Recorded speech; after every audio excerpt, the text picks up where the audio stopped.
আসসালামু আলাইকুম। তোমরা কেমন আছেন? মুই তোমাগুলো দোয়া এবং আল্লাহ পাকের অশেষ রহমতে আলহামদুলিল্লাহ অনেক ভালো আছো। তবে মুই তোমার মতো বেশি ভালো নাই। কে সেটা জানেন? মানে ভাই রে ভাই, আমরা বিয়ে করছে তা আমরা বোঝে সংসার কি জিনিস। মানে তোমার ভাবির অত্যাচারে মুই ভালো নাই।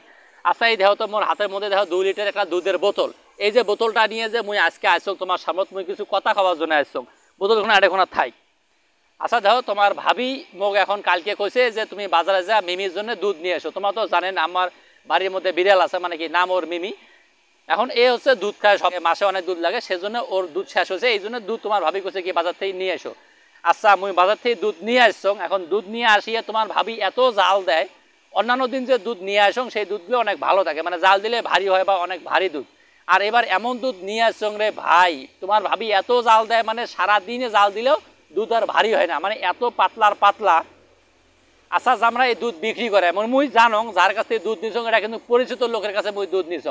আরে ভাই, তোমরা গুলো কি মরবেন নন? জীবনে কি মরা লাগবেন নয়? অনেকে আছে দুধ পরীক্ষা করে নিয়ে এসে দুধ নিয়ে হাতের মধ্যে দেয়, একদম করে টোপা দেয়, মাটির ফেলায়, তাতে যদি চুষি নেয় কয় পানি আছে। আরে ভাই, মুই এইসব করি দেখি নিয়ে এসছ, তারপরে বাসার মধ্যে আনি দেও দুধ তো নয়, খালি সাদা পানি।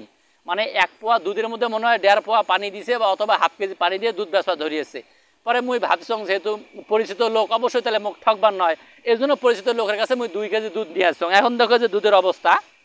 হ্যাঁ, এই যে দুধ নিয়ে আসছং 2 লিটার। এখন তোমার ভাবি যে জাল দেয়, জাল দিয়ে যে মোর মিমিক দেয়, মানে কি মোর বেটিক যে দেয়, বিড়ালক দেয়, এই আর দুধ খায় না। কিরে, এই তো দুধ এত পছন্দ করে সেই মানুষ আর দুধ খায় না, ব্যাপার কি?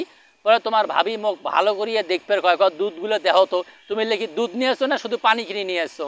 এখন যে কথাটা আমি কবার চাচ্ছি রে ভাই, তোমাক মুখ সবাইকে কিন্তু একদিন মরা নাকবে। যে আমরা যে ব্যবসায় করেন না কেন ভাই, ব্যবসাটা করতে হয় সঠিকভাবে, কি হালাল ভাবে ব্যবসাটা করতে হয়। যদি হালাল ভাবে ব্যবসাটা করে তাহলে তার কি বরকত হয়। আচ্ছা, এই যে মুখ যে ব্যক্তিটা ঠগাইছে, মুই তার নাম করুন না, যে ব্যক্তিটা মুখ ঠগাইছে অবশ্যই সেই ব্যক্তিটা করছে কি হাফ কেজি দুধের মধ্যে হাফ কেজি পানি মিশাইছে, অথবা হাফ কেজি দুধের মধ্যে 1 পোয়া পানি মিশিয়ে দুধ কিন্তু বিক্রি করছে। মুই কটে কোনা যা ঠকছং জানেন? ওই যে একটা কথা কোনা যে চেনা লোকে একেবারে মানে না কোনো চেনা লোকে পাশা মারে বেশি, সেজন্য দশা হয়েছে মুই ভাবছং কি জানেন যে পরিচিত লোক এখন দুধ নেন, তাহলে তো মুখ ঠকবার নয়। এখন এই লোকটা কিন্তু অবশ্যই দুধের মধ্যে পানি মিশাইছে। হ্যাঁ, এই দুধের মধ্যে পানি মিশাই নিয়ে একটা তোমাকে আমি গল্প কং, মানে আমার বাস্তব জীবনে দেখা। এরকম একদিন হয়েছে কি, এক বাজারের মধ্যে দুধ কিনবে গেছং, একটা বয়স্ক লোক, মানে কি মুরব্বী লোক, দুধ বেচবার আসছে। ওই সময় আল্লাহর কি কাম, এখন মনে করো যে ম্যাজিস্ট্রেট আসে না, মানে ভোক্তা অধিদপ্তরে ম্যাজিস্ট্রেট আসছে, আসিয়া সবারই দুধ পরীক্ষা করবে। মানে সবাই দুধ ভাবেন না তোমরা, মানে কি গরুর দুধ পরীক্ষা করবে লাগছে, যে আমরা গরুর দুধ বেচবার গেছি। এখন সবারই গরুর দুধ পরীক্ষা করবে লাগছে, আসলে কোনো ঝামেলা নাই। এখন ওই যে মুরব্বী চাষা যে দুধ বেচবার আসছে, ওই দুধের মধ্যে যা হয়েছে ঝামেলা। এখন এই অফিসারগুলো কবা লাগছে, চাষা তোমার দুধের মধ্যে তো ঝামেলা আছে। এই মুরব্বী চাষা কয় না, আমার দুধে তো কোনো ঝামেলা নাই। ওই আরে চাষা ঝামেলা আছে, তোমার দুধের মধ্যে পানি মিশাইছেন। এখন এই মুরব্বী চাষা কয় কি জানেন? না ভাই, মুই দুধের মধ্যে কোনো পানি মিশাং নাই, তোমরা মুখ মিশে দেখাবে না, তোমার মেশিন সমস্যা আছে।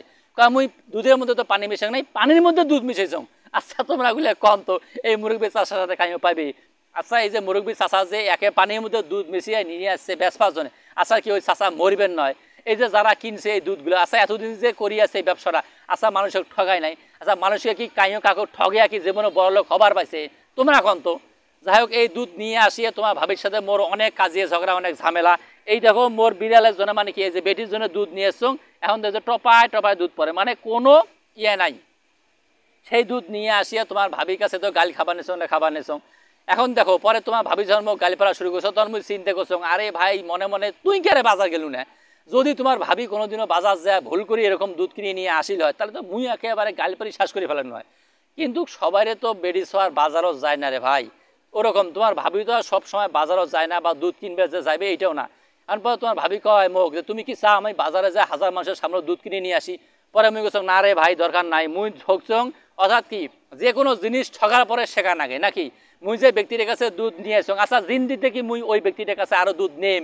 মুই তো জানো ওই মানে ব্যক্তিটা দুধের মধ্যে ঝামেলা আছে, ওই ব্যক্তি দুধের মধ্যে একেবারে পানি মিশায়, নাহলে পানির মধ্যে দুধ বসে নিয়ে আসে। এখন তোমরা ওগুলো খাই এই যে এরকম দুধ কিনবে যে বাজারের মধ্যে এখন বিপদে পড়ছেন, হ্যাঁ কার দুধের মধ্যে ঝামেলা আছে, তোমরা হ্যাঁ কমেন্ট করে জানাবেন। তোমরা কিন্তু ফির অন্যদিকে নিয়ে যান না, হ্যাঁ যে আমার দুধের মধ্যে ঝামেলা। মুই কিন্তু বারবার কমেন্ট গরুর দুধের মধ্যে ঝামেলা আছে, মানে কি কাইও গরুর দুধের মধ্যে পানি মিশায়, কাইও পানির মধ্যে কি দুধ মেশায়। হোক, এই দুধ নিয়ে অনেক কথা কয়া ফেলানো। তোমরা কাছে একটা অনুরোধ, তোমাগুলো কিন্তু এই ভিডিওটা অন্যদিকে নিয়ে যাবার না, যেহেতু বারবার দুধের কথা আসবে না। এখন এই যে দুধ নিয়ে আসিয়ে যা ভাই মুই কি বিপদের মধ্যে পড়ছ, কি ঝামেলার মধ্যে পড়ছ, নেক্সট মুই যে দুধ কিনবে যান তোমরাগুলো এখানে পরামর্শ দাও আসলে কিভাবে দুধ দেখি নিয়ে আসি, যে দুধত পানি মিশে নাই অথবা পানিতেও দুধ মিশে নাই। মুই কিন্তু আসলে দুধ মানে কেনা সম্পর্কে অভিজ্ঞতা নাই মোর, সেই জন্য মুই তোমাগুলোর কাছে না অভিজ্ঞতা চাবানেছো। তোমাগুলো না সুন্দর করে কমেন্ট করিয়া জানাইবেন আসলে কেমন করিয়া বাজারের মধ্যে যা দুধ কিনলে আসলে খাঁটি দুধ পাই, মানে এরকম ভেজাল দুধ পাবার না। তো তোমাগুলো সকালে ভালো থাকবেন, সুস্থ থাকবেন। আজকের মতো এখন বিদায় নেবেন। টাটা, বাই বাই, আল্লাহ হাফেজ।